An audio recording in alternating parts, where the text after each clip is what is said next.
Hey guys, Phil Spencer here with Le Cuisinier de Ménage, the household chef. Today we're going to be making a mushroom risotto, and we're going to be using Arborio rice, which is originally from northern Italy, and it has a little bit more starch than most rices. That's because it's actually milled quite a bit less than normal long grain rice.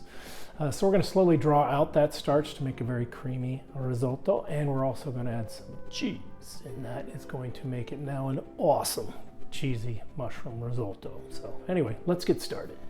Okay, let's go with our mise en place. I have 1 tablespoon of olive oil. I have 2 tablespoons of butter, and that's divided because I'll use 1 initially, and then I do something different than most. I cook the mushrooms early on in the process, so the mushrooms will take up quite a bit of liquid, so we'll need to add back just a little bit later on for that. Then I have some 2 tablespoons of shallots. I have 2 cloves of garlic.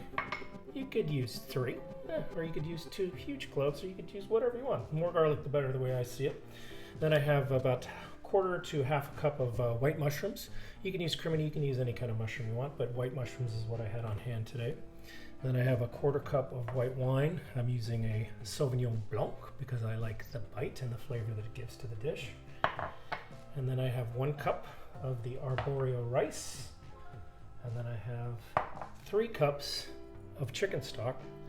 And of course that'll be added slowly, and that will also be kept warm on the stove. And then lastly, or second to lastly, I've got my Parmigiano Reggiano cheese. I have about 1/2 cup to 3/4 of a cup of that. And then now lastly would be salt and pepper to taste. I have some olive oil and some butter melted down over medium heat, adding the shallots and the garlic, and we're just gonna sweat that down a little bit, and then add in the mushrooms. Like I mentioned before, the mushrooms are going to absorb quite a bit of the fluid. So I did deglaze the pan with the Sauvignon Blanc, which you didn't see there, and add a bit of salt and pepper as you go. I'm going to add in that butter again because a lot of the moisture was taken out, and then I'm going to toss in that Arborio rice. And you just want to mix that well with everything to get the rice fully coated with all the moisture and the onions and the mushrooms there. Now that the rice is fully coated, it's time to add the warmed chicken stock. And we'll add that about a ladleful to a ladleful and a half at a time. And the idea is to let the rice slowly absorb it and release the starch. So keep it moving around. And notice there when I move the spatula, you could see the bottom of the pan. That's time to add more stock. And then we're just going to keep doing this. It's probably about once every 4 to 5 minutes you'll add more stock. And I season and taste as I go because I did not have any seasoning in my stock, my chicken stock. So we just keep kind of playing this game for about 20 to 25 more minutes. So you can see the rice is taking on a much more creamy consistency.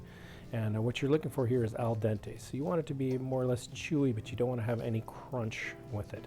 And then you know your risotto is finished. So now it's time to add the Parmigiano Reggiano cheese. And you just add that and mix it well until it's all melted. And there you have your completed mushroom risotto. So thanks for watching, and just remember, a recipe is just a guideline. You can always put in more of what you like and less of what you don't like, and just enjoy. Phil Spencer here with Le Cuisinier de Ménage.